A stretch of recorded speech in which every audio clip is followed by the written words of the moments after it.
Hello everyone, मैं अंकित दीक्षित बुंदेलखंड बांदा से। तो बच्चों, अपन लोगों की पहली यूनिट का पहला चैप्टर पूरी तरह से कंप्लीट हो गया है। तो अब मैं जो है पहले चैप्टर के आपको PYQ पढ़ाता हूं। तो पहला क्वेश्चन बच्चों 2022 में जो आया है, तो क्वेश्चन है दो बिंदु आवेश K1 परावैद्युतांक वाले माध्यम में स्थित हैं, उनके मध्य लगने वाला बल F है। फिर कह रहे हैं अगर माध्यम का परावैद्युतांक K2 हो जाए तो बताइए बल कितना हो जाएगा। ठीक, तो बच्चों ये बताओ, जैसे दो आवेश हैं उनके मध्य लगने वाले वैद्युत बल का फॉर्मूला क्या होता है? Fe बराबर 1/4 pi epsilon not mod of Q1 mod of Q2 upon R square. ठीक, अच्छा ये फॉर्मूला कब वैलिड होता है? जब आवेशों के बीच में निर्वात या वायु हो। अब हमारे क्वेश्चन में पहले है K1 परावैद्युतांक और फिर उसके बाद है K2 परावैद्युतांक। ठीक, तो ये तो वैलिड होता है निर्वात या वायु के लिए। अगर बच्चों आवेशों के बीच में कोई परावैद्युत पदार्थ रखा हो, परावैद्युत पदार्थ, तो हमेशा याद रखिएगा एप्सिलॉन नॉट में खाली क्या चिपका देना है? K। ये लो, ये कहलाएगा फोर्स का फॉर्मूला अगर आवेशों के बीच में क्या हो, कोई परावैद्युत पदार्थ रखा हो। अब जो है क्वेश्चन देखिएगा बच्चों, तो क्वेश्चन में परावैद्युत पदार्थ दो ठो हैं। देखो, एक बार कौन वाला रखा है? K1 वाला, एक बार रखा है K2 वाला। तो इसी के दो पार्ट करते हैं, इसी के दो पार्ट करते हैं। देखिए जरा, पहले कौन सा पदार्थ रखा है? K1। दूसरे वाले में कौन सा रखा है? K2।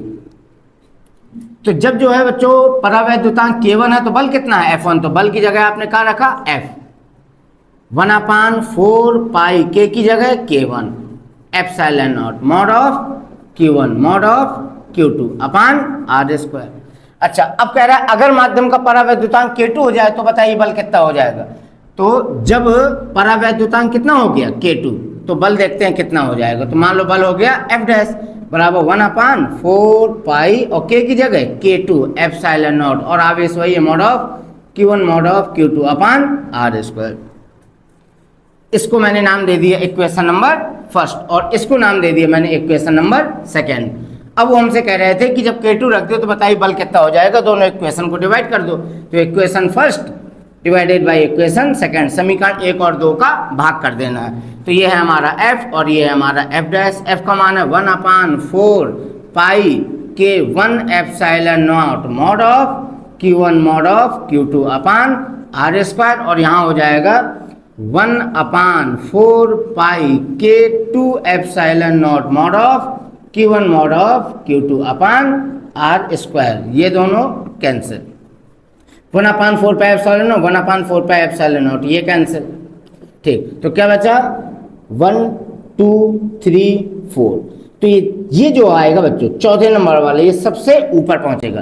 तो F अपान F डैश बराबर K2 कहाँ पहुंचा? ऊपर, अपान में क्या है? K1। ठीक, अब जो है आप ये लीजिए, करनी गुणा कर देते हैं। ओके, तो हो जाएगा कितना? K2 F डैश बराबर KF। तो F डैश की वैल्यू कितनी आ गई? KF अपान K2। मेरे ख्याल से K नहीं K1 था बच्चों, हाँ यहाँ पे K1 आएगा। ठीक, ये लीजिए K1, ये आया K1। तो बताइए अब बल कितना हो जाएगा? F डैश बराबर K1 अपान K2 साथ में F।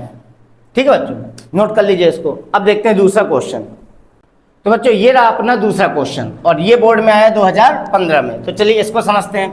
क्वेश्चन कह रहा है निश्चित दूरी r पर स्थित दो समरूप धातु के गोले जिनका आवेश +4q है -2q है, उनके मध्य लगने वाला आकर्षण बल F है। यदि दोनों गोलों को स्पर्श करा के पुनः उसी दूरी पर रख दिया जाए तो बताइए बल कितना हो जाएगा। ठीक, अच्छा तो इसमें बच्चों स्पर्श कराने वाला कॉन्सेप्ट आ गया दो आवेशों का। तो दो आवेश कौन कौन से पहले देखते हैं? +4q, दूसरा है -2q और निश्चित दूरी r पर। चलो इनके बीच की डिस्टेंस है स्मॉल r। ठीक, तो एक चार्ज है पॉजिटिव, दूसरा है निगेटिव, तो इनके मध्य बल कैसा लगेगा? आकर्षण, और कितना लग रहा है? F। फिर उसके बाद वो स्पर्श कराने को बोल रहे हैं। चलो ठीक, तो पहले बच्चों जरा इनके मध्य बल निकालने। तो बताइए कूलाम के नियम के अकॉर्डिंग दो आवेशों के मध्य लगने वाले वैद्युत बल का फॉर्मूला Fe बराबर 1/4 पाई एप्सिलॉन नॉट, चाहो तो आप और शॉर्ट में लिख दो, तो कैसे लिख देंगे? K mod of Q1 mod of Q2 अपान में R स्क्वायर। बल कितना है? F, तो यहाँ पे रखा अपन ने F। K कूलाम नियतांक कांस्टेंट हो गया, Q1 Q2 में मॉड लगा है, मतलब आवेश का चिन्ह लेना है। तो Q1 की जगह 4q और q2 की जगह मॉड लगाए, चिन्ह नहीं लेना, 2q अपान r यानी बीच की दूरी। तो ये हो गया f बराबर के, उसी तरह बच्चों ये कितना बन जाएगा r, q स्क्वायर अपान में r स्क्वायर। ठीक, चलो तो इसको अपन ने नाम दे दिया इक्वेशन नंबर फर्स्ट। ठीक है बच्चों, अब आगे बढ़ते हैं। वो कह रहा है यदि दोनों गोलों को स्पर्श करा के पुनः उसी दूरी पे रख दिया जाए, तो एक चीज समझिएगा बच्चों, दो आवेश हैं जैसे, तो ध्यान देना, अगर दो आवेशों को हम स्पर्श कराएं, ओके, अगर दो आवेशों को क्या कराएं, स्पर्श कराएं, तो हमेशा उन दोनों का जो आवेश होता है बच्चों इक्वल डिवाइड हो जाता है। क्या हो जाता है? इक्वली डिवाइड, यानी दोनों का आवेश बराबर रूप से बढ़ जाएगा। ठीक, अब जैसे ये आवेश है +4q और ये है -2q, और अगर हम इन दोनों को स्पर्श करा दें तो इनमें आवेश कैसा हो जाएगा? बराबर रूप से बढ़ जाएगा, यानी कि अब प्रत्येक आवेश होगा q1 + q2/2, यानी दोनों को जोड़ के आधा कर दो बच्चों तो हो जाएगा बराबर। ठीक, चलो तो अब अपन लोग लिखते हैं यदि दोनों गोले स्पर्श करा दिए जाएं तो उनमें आवेश बराबर रूप से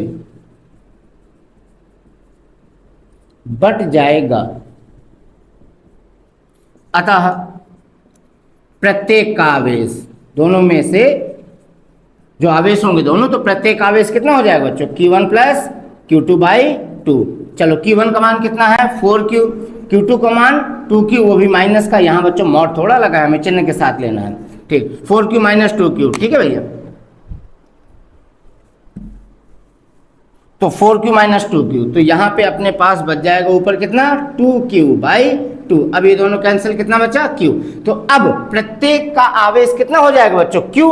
अब वो कह रहा है पुनः उसी दूरी पे रख दो, तो अब दोनों को जब आपने स्पर्श करा दिया, आवेश इक्वल डिवाइड हो गया, यानी दोनों का आवेश q हो गया, उसी दूरी पे रख देना है। तो कह रहा बताइए अब बल कितना हो जाएगा? तो हमने मान लिया कि बल हो गया F'। कितना हो गया?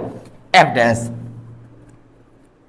तो हमने लिख दिया माना बल F' हो जाता है। ओके बच्चों, अब जरा F' का मान निकाल लें। तो बताइए कूलाम के नियम के अकॉर्डिंग दो आवेशों के मध्य लगने वाले वैद्युत बल का formula K mod of Q1 mod of Q2 upon r²। K मतलब कूलाम नियतांक बल कितना मान लिया? F'। K क्या है? कूलाम नियतांक Q1 Q2 की जगह क्या आएगा? Q × Q, और बीच की दूरी वही है। ठीक, तो ये बन जाएगा F' बराबर KQ² अपान r²। इसको नाम दे दिया हमने इक्वेशन नंबर सेकेंड। ठीक, तो कह रहे हैं बताइए बल कितना हो जाएगा? तो ये अपना पहला इक्वेशन, ये अपना सेकंड इक्वेशन, दोनों को जो है डिवाइड कर देते हैं। ओके, दोनों को जरा डिवाइड करें, तो हमने लिखा equation first divided by second. समीकरण 1 और 2 का कर दो भाग। तो समीकरण 1 था अपना F बराबर K8Q² अपान r²। मिटा दिए बच्चों मैंने। अब समीकरण 2 था F' बराबर कितना? KQ²/r²। ठीक है भैया, दोनों को डिवाइड करना है तो ये लो। ठीक, अब यहां देखना जरा, r² से r², q² से q² और k से k कैंसिल, तो अपने पास कितना बच गया? अपने पास बचा F अपान F' बराबर यहाँ कितना? 8। ठीक, इसके अपान में 1 मानो, करनी गुणा करो तो 8F' बराबर हो गया F। तो बोलिए F' का मान कितना आ गया? F' का मान आ गया F/8। ये लीजिए बच्चों, सेकंड क्वेश्चन कंप्लीट।